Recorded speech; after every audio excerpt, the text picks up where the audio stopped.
From 6, it's Breakfast with Eamon and Isabel. Monday to Thursdays on GB News, Britain's news channel. Westminster is going around in ever-decreasing circles, followed by the media. Britain is broken. How on earth did we get into this mess? But more importantly, how do we get out of it? Join me at 7 p.m, Mondays to Thursdays on Farage, here on GB News. We will have open, rational debate. We've got to work out how Britain moves forward from this. Join us here on GB News, the People's Channel. Britain is watching. When the news happens, it happens here. And really important breaking news. Breaking news this morning. On TV, radio and online, the news starts here on Britain's Newsroom. All the biggest stories and the answers that you need from across the UK and beyond. Join Britain's Newsroom from 9:30 on GB News. The People's Channel, Britain's news channel. Join me, Patrick Christie's, Monday to Friday, 3 till 6. We tackle the day's news agenda like you've never seen before. It's high tempo, high octane, the most controversial topics and the best guests. You will not be able to take your eyes and ears off it. I'm not afraid to ask the questions that you really want answered. 3 till 6 p.m, Monday to Friday on GB News, the People's Channel, Britain's news channel.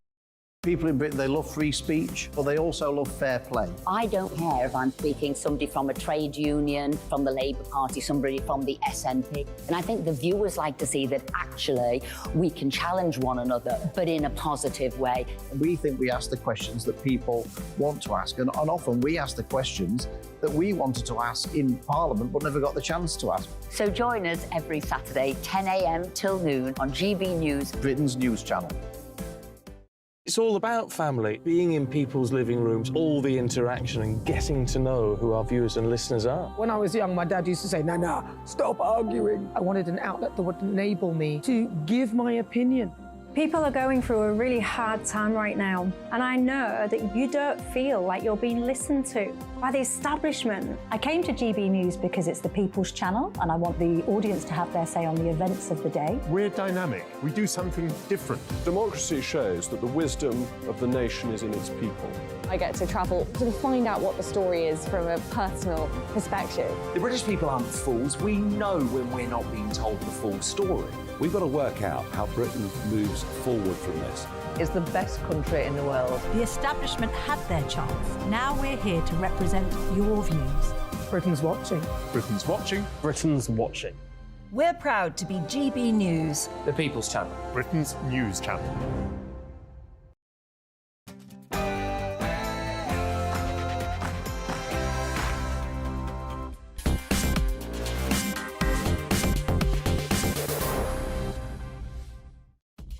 Good evening. I tonight will give you an update on my banking relationship or otherwise with Coots, plus many stories coming in from you about why you're being debanked. Rishi Sunak today said something about the universities that I thought made a whole lot of sense. Too many people getting degrees, getting into debt, and it's not helping them in the workplace. About time a Tory PM said that. And the Bibby Stockholm, the barge, is on its way from Falmouth to Portland. We'll be tracking its progress during this evening. It'll dock before dawn tomorrow in Portland, next to Weymouth, and that's right in the middle of the holiday season. But before all of that, let's get the news with Rory Smith.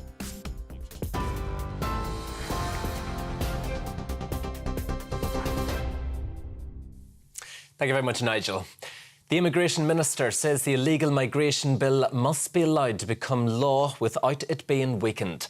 Speaking in the Commons, Robert Jenrick said it's disappointing that many reasonable amendments to the bill have been rejected. Mr Jenrick has urged MPs to remember the main goal should be stopping small boats crossing the Channel. We believe that inaction is not an option, that we must stop the boats, and that this bill is a key part of our plan to do just that. The message and the means must be absolutely clear and unambiguous. If you come to the UK illegally, you won't be able to stay here. Instead, you'll be detained and returned to your home country or removed to a safe third country. There is simply no point in passing legislation that does not deliver a credible deterrent and provides the means to back it up.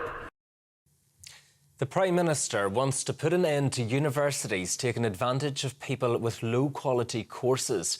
The government plans to impose limits on courses that have high dropout rates or a low proportion of graduates getting a professional job. While speaking at a school in London earlier, Rishi Sunak said the new measures will benefit taxpayers.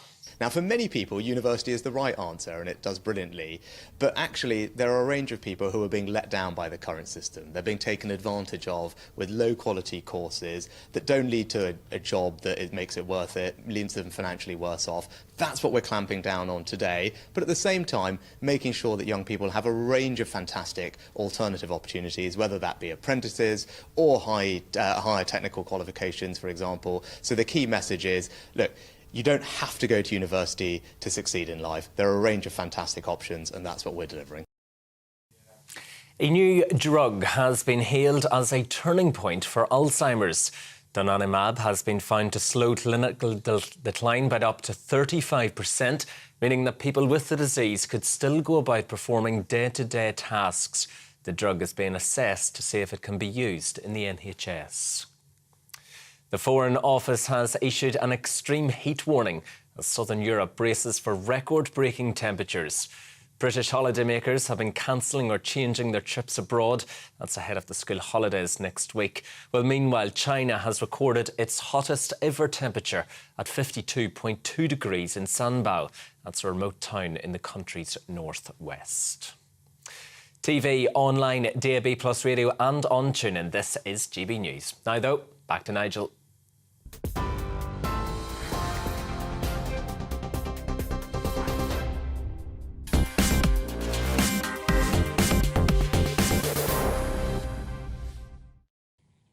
Good evening. Well, just over 2 weeks ago, I decided the time had come to blow the lid off the UK banking industry because I thought they were closing people's accounts with very, very little reason, or indeed often with bad reasons. And since then, there's been an absolute flood of stories. Remember, the vicar who objected to his building society in Yorkshire having the whole of the front window as a campaign for Gay Pride Month. He went in, asked why they were doing it, and they closed his account. Well, I have had hundreds of you write to me to say your accounts are being closed. Some are running window cleaning firms, others are pawnbrokers, and anything and everything in between. If you're involved in taking cash, the banks don't really want you, and that, of course, is why GB News has launched its petition. It's launched its Don't Kill Cash campaign. And you can see on your screens a QR code. You can download it, sign our petition. Over 200,000 people have done so already. You see, the trouble is, if you take cash out of the system and if everything is digital, well, at some point in time, it's not beyond the realms of possibility that you could be closed down and find yourself effectively a non-person, unable to function and unable to live. Now, I mentioned last week that I'd put in something called subject access requests to the big global ratings agencies. These are the people that have you on their files, and the banks refer to them.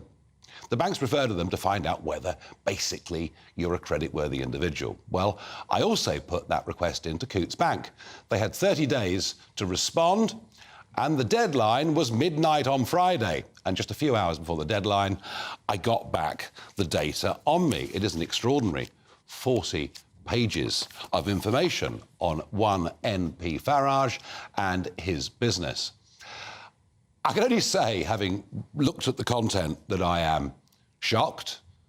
Much of it is deeply unpleasant, highly political, very personal, and not something I would have expected from an institution that I thought was there to serve its shareholders, which, by the way, includes you, because RBS Group, which owns NatWest and Coutts, is 38.6% owned by you and me. Yes, we bailed them out when they were in trouble, and now they can treat us with contempt if they choose. I haven't really had time to go through and work out what I'm going to do with this. I've got a lot of reading to do.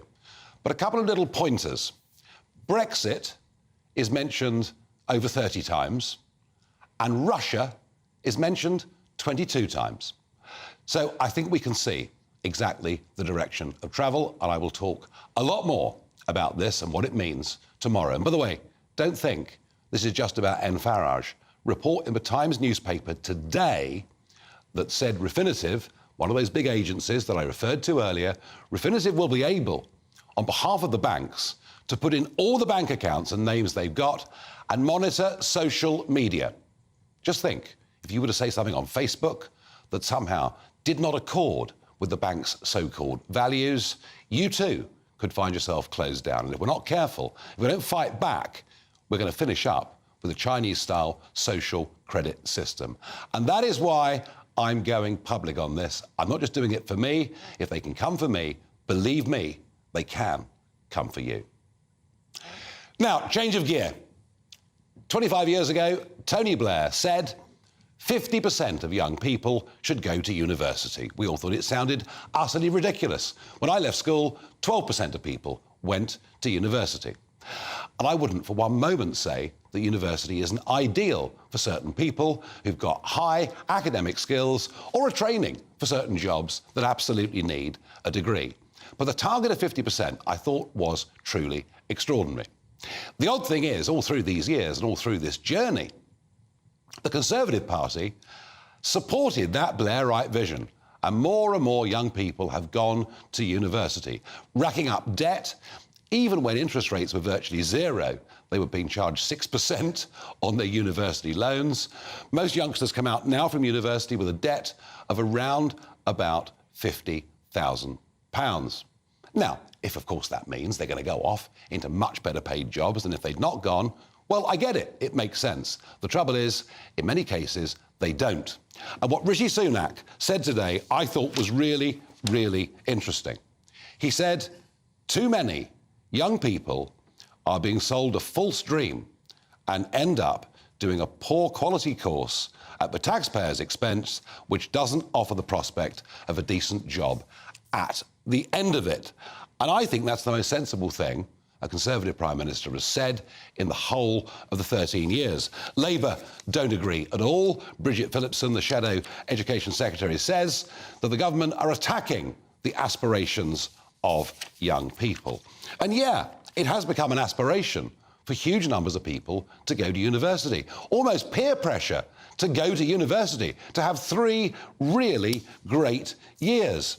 And yet we've got a huge shortage of workers in many sectors that probably would pay better than going to university. And how ironic that on the very day the Prime Minister says about this false dream for 30% of people who go to university, how ironic that on the very same day we've lowered the visa requirements for bricklayers, roofers and carpenters, so there's now pretty much an open door for anybody with those skills to come into the country.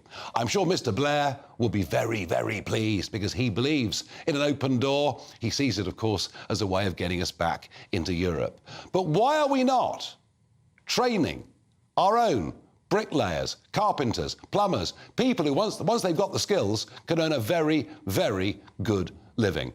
This debate, I think, is very long overdue. Let me ask your thoughts. Would you go to university now? Let me know your thoughts. Farage@gbnews.com.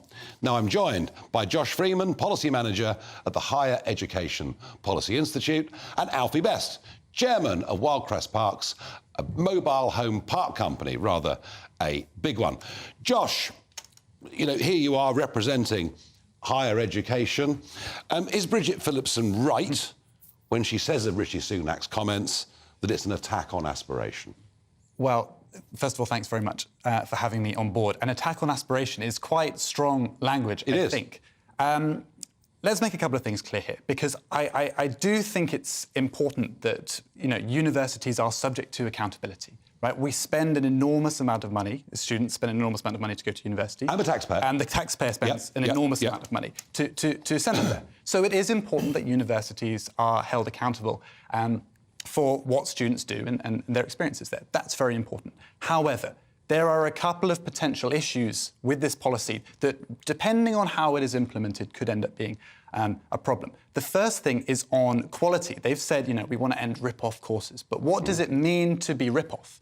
Does it mean that anyone who doesn't go on and earn a high salary, all of those courses shouldn't be considered high quality? Well, they gave some examples, didn't they? You know, degrees in surfing and golf course management and things like that. Sure. But there's a lot more to it than the degree. as you go through university, you get a whole variety of skills, right? All of these sort of soft skills, these extracurriculars, right? We're not all born with your natural charisma, Nigel, you know. Some of us have to go to university and we have to learn it, or we have to get it from somewhere. Well, hang on, Josh, hang on. On that life skills stuff, I'm going to bring in Alfie Best. You know, Josh makes the point that people go to university, they're 18, 19 when they go for 3 years, and Josh says they pick up life skills. Surely, don't we pick up even better life skills at the coalface of the real world? I think you can very easily become institutionalised in higher education. And I don't think it's for everybody. I think it's for people that excel at it. And when you mention, like, certain courses that are a way into colleges and universities, you know, such as surfing or whatever it may be, I don't know we're being tongue-in-cheek when we say that, but they are sometimes a backdoor course to get in, where really they're not going to excel the person because they have no real trait to take that forward. And I think that's what they mean by, and if I can use the word so gracefully, is defunct. So this is about having the right course for the right students that are going to excel at those, that are going to make a difference to their own life. And as for life study courses, well, forgive me for saying you learn more by walking down the daily street of what's going on and how much a pint of milk costs. That's my feeling. That's my feeling. I mean, there is an argument, Josh, some people aren't yet mature enough for the big outside world, perhaps. But at some point we have to face these things. Now, what Sunak has said, this really is the first pushback, isn't it, that we've really seen. What, against? Well, for 25 years, the narrative has been more and more and more young people must go to university. This is the first time a Prime Minister has challenged what's now become that orthodoxy. Well, I would agree with that partly. I think every Prime Minister has always said, yes, we value university because it's connected to aspiration, right? And I think people make that link, and very rightly so. We know that graduates very often go on and earn very high salaries. But we can't lose sight that that's not for everyone. And I agree with what you're saying, is that we for many people, a more vocational alternative is the right thing to do. And the government is also expanding these areas. So degree apprenticeships, for example, is something that is talked a lot about. But we keep hearing this, Josh, but is it really happening? I mean, if it was really... I mean, I tell you what, these guys that are skilled bricklayers, for argument's sake, they can earn real money. Why do we still have a shortage in STEM subjects? You know, science, technology, anything to do with economics, mathematics. These are areas where the country has a shortage. I remember as UKIP leader in 2015 suggesting, actually, we didn't charge any fees for those courses. We're still not... I mean, I keep hearing talk about apprenticeships. We still have shortages. Yeah, right. And I don't disagree with any of that. We have to focus on both. I think the government has focused somewhat on higher education, but there's an important other aspect of this too, which is that when you try and get people into vocational education, we have to create an equality about it. We have to say everyone has an equal chance to get into university, and everyone has an equal chance to get into vocational education. The technical, the plumbing, all of these the carpentry, all of these things. Right? That's important. Everyone has to have an equal chance. But when you say rip off courses, we're not going to allow them anymore. We're going to shut them. Those are the courses that it's very often the working class people would have taken those up. And very often that's taking away from working class people the opportunity to have gone to university in the first place. So we have to be very careful when we say we're going to get rid of rip-off courses, because it's an opportunity for them. Alfie, one thing I'm very interested in Germany, a kid aged 17 says, I want to become a carpenter, a plumber. They get out the champagne. Fantastic. The boy or girl have made their mind up what they want to do. These are great, respectable jobs to do. In this country, young people say they want to do that. We're sort of snobby about all this, aren't we? I think it's frowned upon, and it's seen like when you use the word bricklayers, carpenter, plumbers. That's a skilled, laboured job that creates a great life and created some fantastic businesses for entrepreneurs and business people, and also given people a great life as employees. I know plumbers that earn phenomenal amounts of salaries in what they do, to the tune of like £200,000 a year as a salary. Now, it's frowned upon because it's not seen as higher education. And I'm sorry, I think when we use these types of words of higher education, we're putting people down without really even knowing it. Is Alfie right? I think this is unfair. I think that this is unfair, actually. I think the vast majority of higher education courses do provide excellent value for money. I think that is one reason why many, many people see them as an aspiration and go on and continue to take them in very, very large numbers. It's not for everyone, but that's not a reason to attack them. That's a reason to provide people more support. Josh, do we look... I mean, Alfie's point is kind of we look down upon people who've got these skills, such as bricklayers. He's right, isn't he? I think possibly, yeah, very possibly. Interesting. No, that is interesting. Now, a thought on this, final thought on this. Whether Mr. Blair's plan back in '97 was that millions of youngsters would be effectively sent to madrasas of Marxism and come out all as extremely left-wing, not understanding what critical thinking was anymore. I mean, there is a big political dimension to this. If you look at the political attitudes of the university towns and of young graduates, they view the world very differently from the rest of us. Well, I went to the London School of Economics and everyone there goes on to be an investment banker, so I wouldn't say that uniformly. Yeah, I mean, these are certainly political hubs. Yeah. They're very politically... And very one-sided. Very often, and I mean, you should see our work on free speech on this that the Higher Education Policy Institute has done, which is covering much of this and which is saying, you know, there is a strong political direction in terms of and that can be sometimes harmful to free speech. Separate point, but I do think that some of this is to be encouraged. If people go to university, maybe, you know, they have opinions that are similar to each other, but they learn those critical skills, they learn those abilities. Well, as long as they do, because I get a lot of students tell me, if I speak up during the lecture and give a different opinion, everyone screams at me. Well, I hope that that's changing. Well, I hope it is too. Now, Alfie, you said earlier that people can become institutionalised. I honestly wonder whether we're not brainwashing. Some of the left-wing universities are not brainwashing some of our kids. I think they're strong words, to be honest, but I do think that people are put into a classroom. Everybody's taught exactly the same thing, as if they were the same person, and they're not. Different people for different roads, for different traits, for different skill sets. You know, that's why we all excel at different sports. Education is no different. When you employ people, what are you looking for? Determination and commitment. I'd rather have somebody... Commitment will outweigh talent in every shape of the way. I'd rather have somebody that gives 110% than a skilled person who'll give 80%. Interesting. Gentlemen, thank you very much indeed. And this, folks, is a very, very important debate. I felt for much of the last 20 years that I was a voice in the wilderness, arguing this target was ludicrous, but now the Prime Minister has really got something right. Yes, I've just said it. He's really got something right, and I'm pleased to be able to say that. Now, in a moment, after the break, we will show you the tracker as the Bibby Stockholm, the barge, makes its way from Falmouth across to Portland, where it's going to dock. 500 young men who are migrants will be on that barge. They will have access to doctors and dentists and day trips on coaches to the sights of Dorset. They'll also be free to wander around the town of Weymouth during the height of holiday season. It's got all, I think, the ingredients of becoming quite a rout.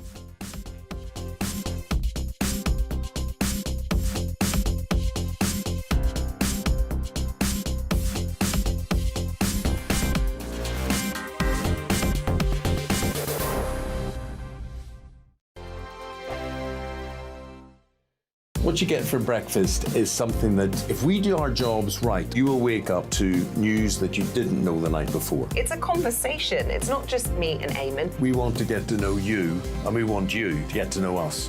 From 6, it's Breakfast with Eamon and Isabel. Monday to Thursdays on GB News, Britain's news channel. Westminster is going around in ever-decreasing circles, followed by the media. Britain is broken.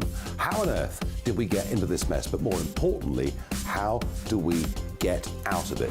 Join me at 7 p.m, Mondays to Thursdays on Farage, here on GB News. We will have open, rational debate. We've got to work out how Britain moves forward from this. Join us here on GB News, the People's Channel.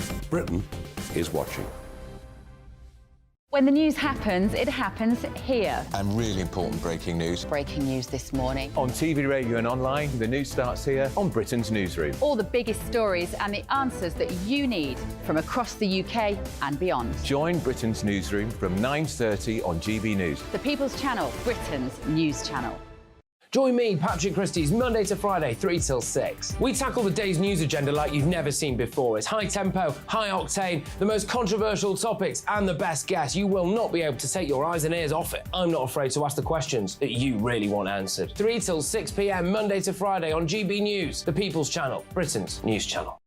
People in Britain, they love free speech, but they also love fair play. I don't care if I'm speaking somebody from a trade union, from the Labour Party, somebody from the SNP. And I think the viewers like to see that actually we can challenge one another, but in a positive way.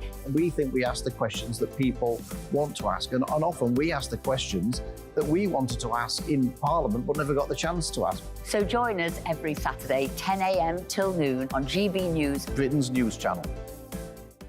It's all about family, being in people's living rooms, all the interaction and getting to know who our viewers and listeners are. When I was young, my dad used to say, no, stop arguing. I wanted an outlet that would enable me to give my opinion. People are going through a really hard time right now, and I know that you don't feel like you're being listened to by the establishment. I came to GB News because it's the People's Channel, and I want the audience to have their say on the events of the day. We're dynamic. We do something different. Democracy shows that the wisdom of the nation is in its people. I get to travel to find out what the story is from a personal perspective. The British people aren't fools. We know when we're not being told the full story. We've got to work out how Britain moves forward from this. It's the best country in the world. The establishment had their chance. Now we're here to represent your views. Britain's watching. Britain's watching. Britain's watching. We're proud to be GB News, the People's Channel, Britain's news channel.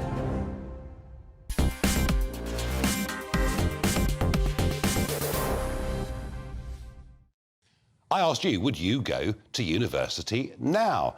Alison said, bring back apprenticeships. They were far better than a university education. Well, we keep hearing about apprenticeships, but they're not as you and I would understand them. Now, Robert makes a point, but it's a very much a generational point. I left school in 1975 and don't know anyone who went to university. We got jobs at 17 and now mostly retired with a work pension. Yep, Robert, that is absolutely true. However, work pensions in those days tended to be 2/3 final salary, and that is something young people today simply cannot even dream of. And Janet says, no, it's not for everyone. Terrible lack of practical educational opportunities and trades have become devalued in the minds of the young. Yeah, Janet, you're right. You know, even becoming a nurse, which was something decades ago that people aspired to, suddenly they just don't seem to. Now, Mark White, GB News' home and security editor, has gone hot foot to Dorset, to Portland in particular, because we are expecting the barge. Now, if you look at this map, you can see Falmouth and the flashing light. That is where the Bibby Stockholm is right now. Now, she's about to sail, and she'll sail to Portland. I think it's about 85 to 90 miles. And if she leaves now, well, she's going to arrive at 4:30 tomorrow morning, something like that. So somebody who's going to get a very short night in bed because he wants to be there to greet the Bibby Stockholm is, of course, Mark White. Mark, anticipated arrival sort of dawn tomorrow, yeah? Yeah, I mean, potentially there's talk of her coming in overnight under the cover of darkness. I'm not sure whether the Home Office actually want to come in under the cover of darkness or whether they're quite happy for this barge to come in daylight, because they do want to show that they're taking action to try to combat the over-reliance on hotel rooms. Now, according to that live tracker, that marine tracker, she's doing some good speed. I think it was about 8 knots. I think she's being assisted by the wind, clearly being towed by a tug. And I think from last seen on that marine tracking match, app. I think she was just passing or heading not too far from Torquay, so she is making good progress. Unlikely that she would be off Portland in the early hours of this morning, so let's see whether they try and get in at night or not. But regardless, there will be local people here, Nigel, in the morning protesting outside the front gates to Portland Harbour, because they're determined, even though this barge is arriving, they say, you know, the fight is not over. They're going to continue to press home the message that this is completely unsuitable, that this barge with 500 men in this area, in this tourist town of Weymouth, next of course to the Isle of Portland as well, is just not the ideal place to have 500 men who will be perfectly free to leave that barge. Not just be perfectly free, there will be free bus services that will run them into locations around the Isle of Portland and onto Weymouth and other locations as well, Nigel. Yeah, and this, of course, is happening as we approach the peak of the holiday season. The rest of all the schools breaking up during the course of this week. And as you say, you know, very, very, very important, that summer season for someone like Weymouth. That absolutely is when they have to make their money. We'll see what the impact of that is. But talking about economics, so the hotels are very expensive, £6 to £7 million a day. Government seeking alternatives, judicial reviews, of course, over former RAF bases. But when it comes to the barge, how cheap is that? Well, it's going to be, from what we understand, about £20,000 a day for this barge and associated facilities. But of course, we've also got the issue of the health facilities, dental facilities, extra money for policing. I think there is £2 million being made available to Dorset Council as well to help with additional policing and all the sort of the facilities and amenities that are required to be piped in to this barge as well. And as you say, as I was saying before, the bus services going into the likes of Weymouth. I mean, I think in terms of the sort of concern that there is in the community, it's understandable in a way. When we talk about hotels that of course caused a lot of concern, that are causing a lot of concern right up and down the country, you might be talking about 150 or so, maybe 200 in the bigger hotels. But this is 500 individuals. This is a real tester, Nigel, of this new policy that the government is trying to adopt of bigger, purpose-built or specially adapted accommodation centres that are a bit more austere and not as plush as some of the hotels. But it's more people. If you've got 500, not just 150, but 500 young men free to head into Weymouth at the height of tourist season, bored, I mean, not necessarily with lots of money to spend, you can understand why people around here might be a little concerned. I certainly do, Mark, and we'll come back to you tomorrow and see how these things pan out. Mark White from Portland, thank you very much indeed. And yeah, Mark's right, you know, it'll take 500 people, more than a hotel that takes 150 to 200, but on a busy day, over 500 come. So, Rishi, you better go out and try and find a load more barges. And for my money, I would have thought 500 young men cooped up in an environment like that once they get out, I would have thought was a recipe for trouble. We'll see. Perhaps I'll be proved wrong. In a moment, the boss of John Lewis says that now shoplifters, frankly, have a licence to go about their business as the gangs begin, it seems, to behave with impunity. We'll discuss in a moment what can actually be done. The Live Desk with me, Mark Longhurst. And me, Pip Thompson. It's here Monday to Friday on GB News. From midday, we'll bring you the news as it breaks, whenever it's happening and wherever it's happening, from across the UK and around the world. Refreshing, feisty, but with a bit of fun too. If it matters to you, we'll have it covered on TV, radio and online. Join the live desk on GB News, the People's Channel, Britain's news channel. So Jubes and Kerr, we tackle the issues of the day with real robust debate, both sides of the fence, battling it out with me in the middle with my forthright opinions and views. And often really interesting things happen because you start with a position and then by the end of the debate you find actually, well, I might not have thought about that one. What we need in this country is 2 new political parties. You should maybe think about doing a 2024 calendar. I'm Michelle Dewberry and I'm keeping you company right through until 7 o'clock this evening. GB News, the People's Channel, Britain's watching. Monday to Thursday, 9 p.m. till 11 p.m. Join me, Dan Wootton. I'll bring you the sharpest takes and hottest debates. Do you not believe in prisons? I don't believe in prisons. I'm completely stunned. I guarantee you there'll be no spin, no bias, no censorship. I actually was personally quite offended by it.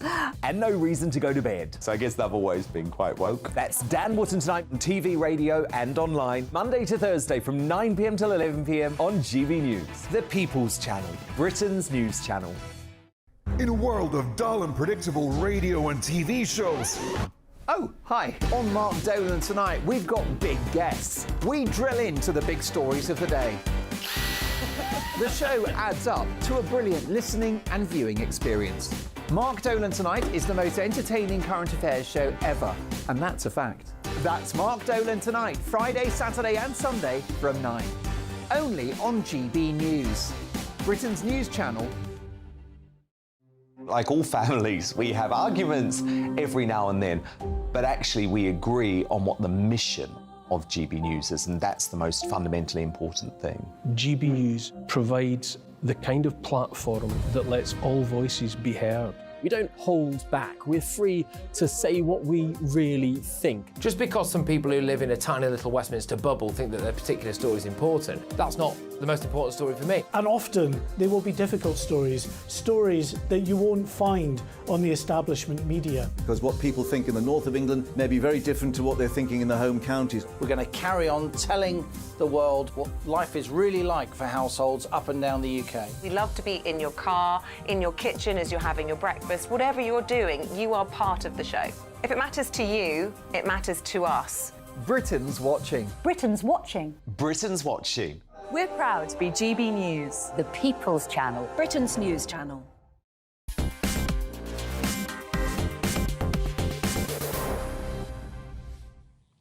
Well, the John Lewis boss Sharon White has said criminals have a licence to shoplift. Now, she's not referring to people surreptitiously popping something into their handbag.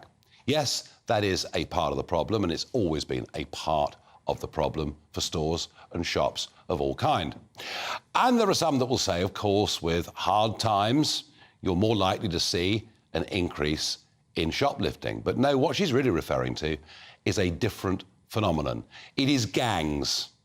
Gangs of young, predominantly, not solely, but predominantly young males going into stores with the absolute intent before they walk through the door to pilfer on a large scale from the place. And what do? You know, 1 or 2 store detectives, a dozen young men rampaging through a store, not much you can do. You can call the police come, they'll be there 15, 20 minutes later.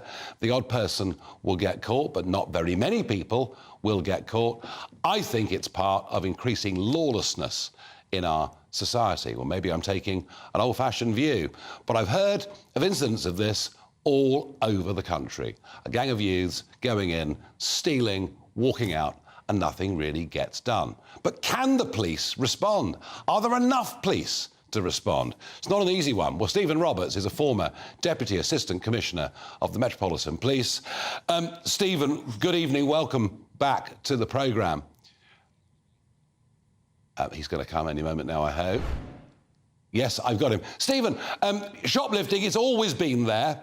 You know, kleptomaniacs and people with all sorts of problems were known to shoplift. And, of course, back when we were young, you know, Woolworths, you know, pick and mix, and people used to put a sweet in their pockets. And we know about these things. But Sharon White is talking, you know, about gangs going in and ransacking stores and doing so in a threatening and violent manner. Almost impossible, I would say, for store police to deal with that, isn't it? It's certainly very difficult. I mean, you say shoplifting has always gone on, and indeed it has, and particularly in the big stores, the John Lewis's, the Woolworths in the good old days. And in fact, laying out stock in these large department stores, it was part of the business model that there was an acceptance that some of it would get stolen. But I'm afraid this sort of organised rampaging shoplifting, it is a relatively new phenomenon. It's not completely new. I remember it happening occasionally in the big Oxford Street stores back in the late 70s and early 80s. It's very difficult, but stores can put on extra security staff. And indeed, in many of the big shopping centres and places like Oxford Street, there are dedicated police units that can get there pretty quickly enough sometimes to deal with this before it really gets going. But in the longer term, what we're looking at is a proper intelligence-led approach. Stores have cameras, the people involved can be identified eventually, and whole gangs can be swept up, and in some cases even the stock recovered. So it's not hopeless, and no, it's an exaggeration to say that there's a sort of licensed shoplifting because of the inadequacies of the police service, I'm afraid. OK, no, but that's a very strong retort to Sharon White. Now, tell me, Stephen, so let's just say a gang has been ransacking a store in one of the out-of-town malls or Oxford Street or wherever it may be. What would actually happen to them when they're caught? They'd be taken in front of the magistrates' court. If they are if they are 17 or under, it will be juvenile court. Obviously, if they're older, then we'd be looking at an adult court and possibly taken to Crown Court. And there's a real difference between the way that people might be sentenced for shoplifting, the single act of stealing a pound of cheese or whatever, and this sort of organised rampage. This sort of organised rampage is organised crime and is treated as such. And there's prison sentences at the end, coming at the end of a court case. Well, I hope so. Now, Just Stop Oil have been incredibly active, blocking the streets of London today. There have been 21 arrests. But my concern, Stephen, is this is reaching whole new levels. Over the weekend in Ibiza, we saw a private, a £10 million private jet that was spray painted and vandalised, and this was done by a group called Vegetable Future. Yes, we now have vegan gangs who take it upon themselves to spray paint people's private jets. And not just that, but we've also, in Ibiza as well, seen a super yacht, Kaus, a super yacht, and that's been spray painted, vandalised by people who, I don't know whether they think they are saving the world or not. But what is clear, Stephen, is that the activists, the climate activists, and whether they be vegans or Just Stop Oilers or whatever it is, they are moving to new, far more aggressive tactics, and they're actually beginning to pinpoint rich individuals. What on earth do we do in the face of that problem? Again, we're talking about an intelligence-led approach to this sort of thing. I mean, there's a long and indeed honourable history of non-violent political protest, non-violent resistance to political moves, and that's something that I think we should be tolerating and indeed honouring. It's part of our history. It's how our constitution came to be what it is. Yeah. But this sort of wanton damage, if anything, I think it loses sympathy for a lot of the causes that people purport to be supporting. But over the longer term, an intelligence-led approach, identifying the people involved, because these things are always about a network of people who are prepared to go out and do damage and cause harm and delay. And they are guilty of straightforward offences and can be taken in front of the court. We shouldn't be treating them legally in a different way. They are simply criminals. Whatever their motivation, they're criminals. They need to be treated in the same way as other criminals who do wanton damage.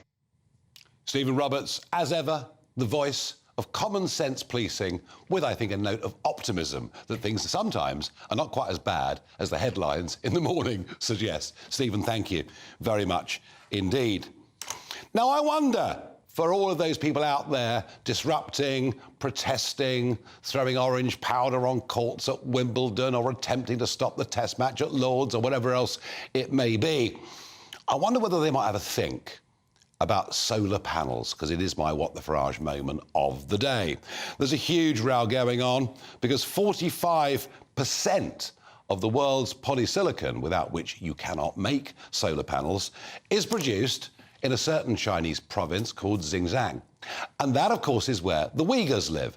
And the evidence is mounting, and the evidence is clear that much of the work that is done to produce solar panels, which now go into our rural countryside, where we could actually be growing stuff, is produced by the Uyghurs under literally slave labour conditions. But it seems that in the war on climate change, absolutely anything is permitted. But what will be unsettling a few people, especially those who've either arrived in southern Europe or heading off on their holidays there soon, are record temperatures. And not just there, it's happening in much of America and China too. In a moment, we'll talk about the weather.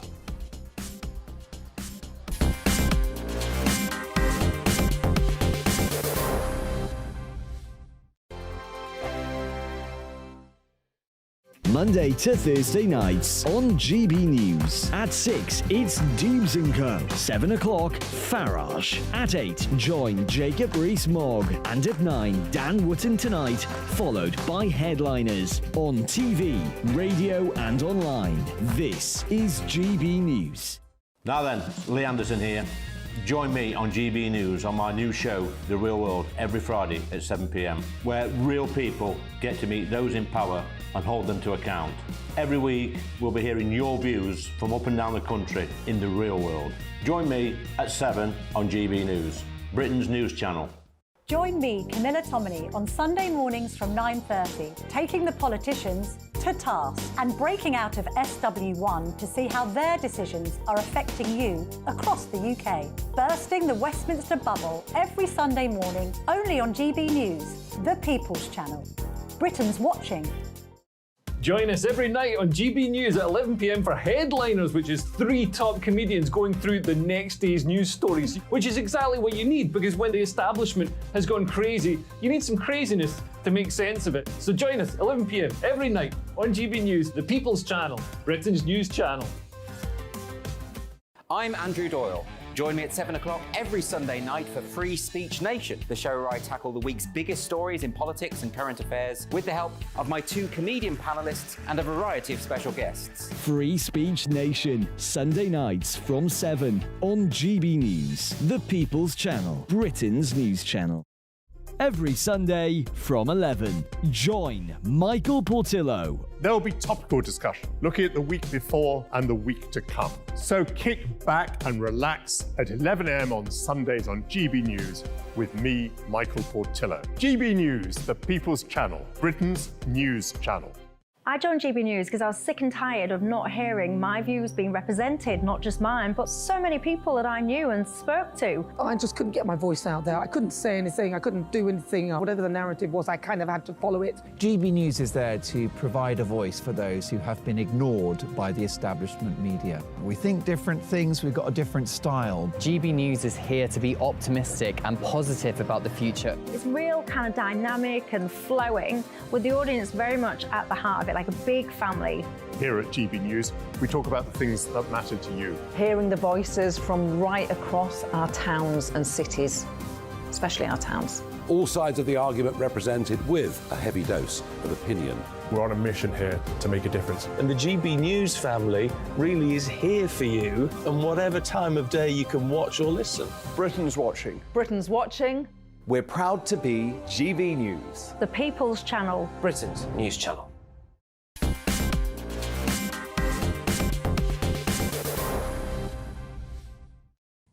Well, right now, it is not the favourite pub conversation of the British weather people are talking about. No, they're talking about the weather they're about to experience or friends and family of theirs are already.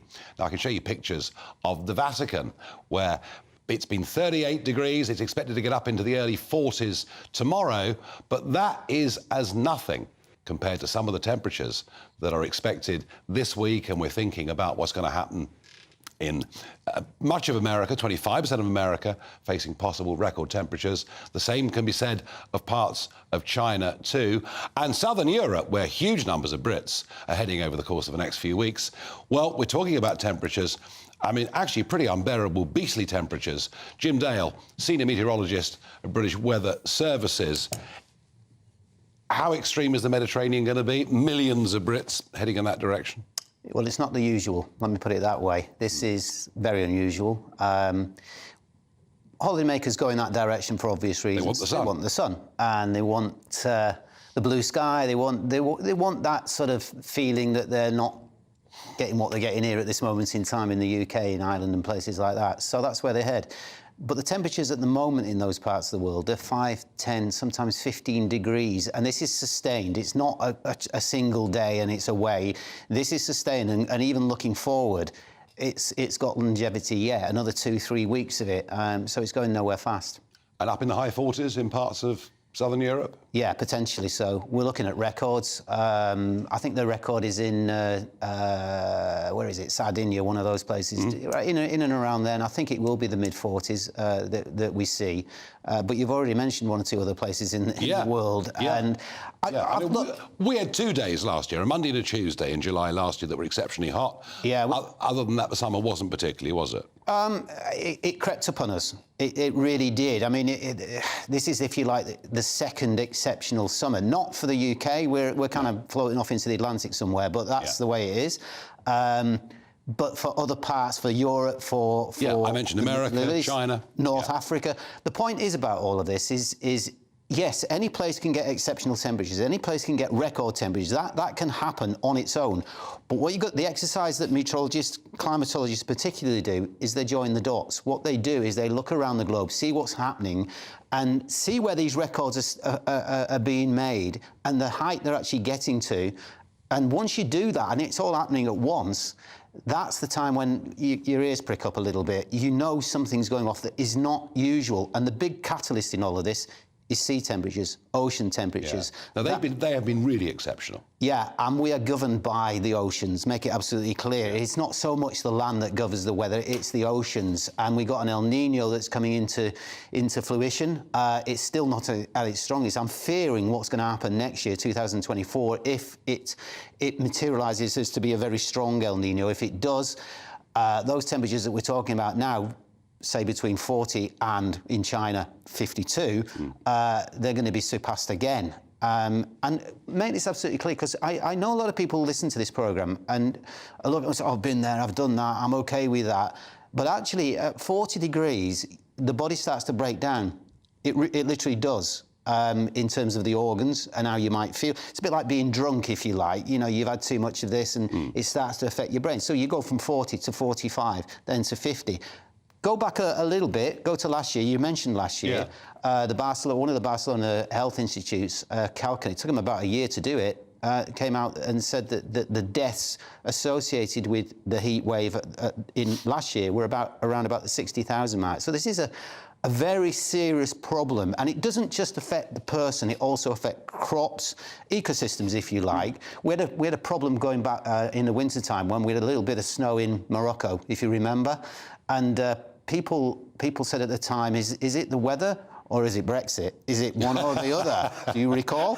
And there was a bit of an argument going on. And I said, well, there's a bit of weather down there, but maybe it is. But that's why we haven't got any fruit. But I mean, Jim, you know, for millions of years, the Earth has heated up and it's cooled down.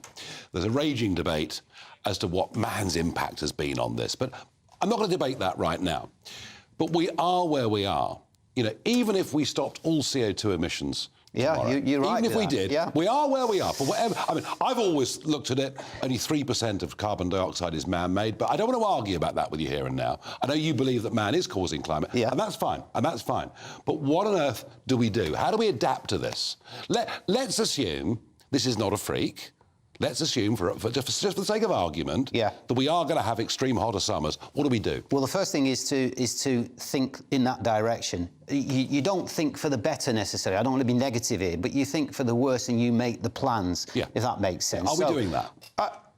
I don't think we're doing it fast enough. And to be frank with you, we should have done it 30 years ago, 40 years ago. When these warnings were first put out by eminent scientists at that time, and it is a long time ago, but even so, all of this has sort of crept up on us, and we've been seeing annually global temperatures, say in the last 20 years, you can probably say around 15 of those have been globally the hottest. So it's not that it's not been on the map, it's been on the map. So what do? Well, look, if it's caused by fossil fuels, which I believe it is, in the main, then that's the main root of concern. That's what is going to be cut away. That's why the green energy revolution has got to take hold at a faster rate. But Jim, there are 1.4 billion Indians, 1.3 billion Chinese. You know, the Chinese have been building 80 new mega giant coal-fired power stations every year. They're not going to stop, are they? That's reached a peak. I've heard that before. Maybe, but also what's reached the peak in China is their solar power. In other words, that they're now getting to a point by which they can actually provide the energy to all the homes in China. So look, I've said this on this station before. It should have been a revolution. It cannot be. It's got to be an evolution, and we're going to now face the circumstances. Can we afford it? Are we talking Britain? Yeah. I think it's a case of not affording it. If we don't do it, we're going to be in trouble. But even if we do it, Deloitte. Let's say we do all of these things, we massively put up our bills and national debt. Well, not necessarily. Again, but if China, Indonesia, and India don't act, it'll make no difference anyway. Well, they are acting. And what was the IPCC was about? It was about, I think it was 169 nations coming together saying this is where we got to act. They all signed that, even the United States. Once we got rid of Trump. I know they did. So that happened. But they didn't mean it.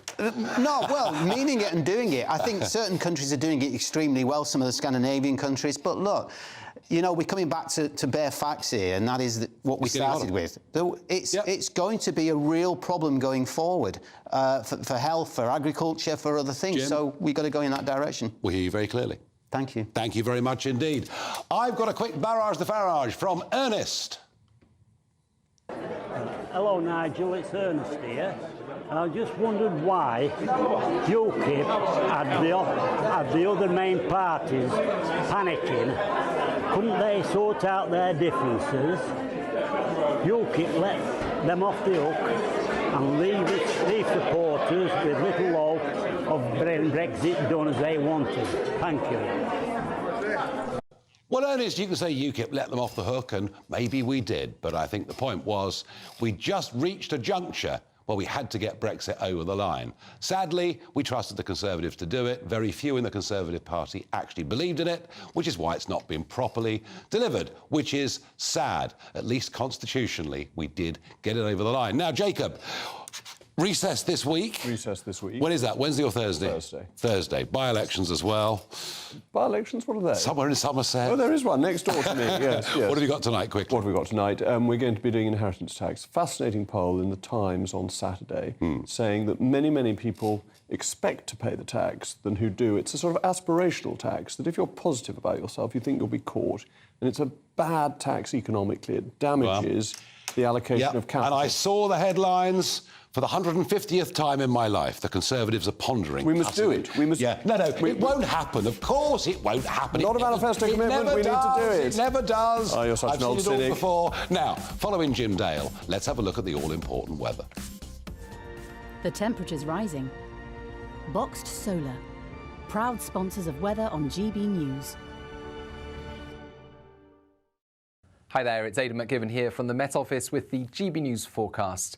Today's showers ease overnight, clear and cool conditions for many, but more rain in places by dawn. That rain arriving from the west, a small frontal system, a slack area of low pressure. Ahead of it, actually a ridge of high pressure helping to kill off Monday's showers in many places. Clear spells widely across England, Wales and Scotland overnight, just a few showers continuing for the north of Scotland. A different story for Northern Ireland, as well as eventually parts of Wales and towards the southwest. Here, clouds thicken, 12 or 13 Celsius by dawn, But towards the north and the east, shelter spots getting off to a cool start, 8-9 Celsius in one or two places, as well as plenty of sunshine. We'll keep the sunny skies for northern Scotland, as well as the south and southeast of England during the morning. In between, a lot of cloud, outbreaks of rain, that rain pushing north into central Scotland, affecting much of northern England, Wales and eventually the far southwest. The rain most persistent across parts of Northern Ireland, and under the wet weather, it's going to feel on the cool side. Now, all of that pulls away during Wednesday morning. We keep a cloudy swathe, I think, through northern England into the Midlands, parts of Wales and East Anglia. Showery rain through much of the day here. Elsewhere, a mixture of sunny spells and showers, driest towards the southwest, but we'll keep the showery conditions on Thursday and Friday. And all the while, it is going to turn a bit cooler. The temperature's rising. Boxed Solar, proud sponsors of weather on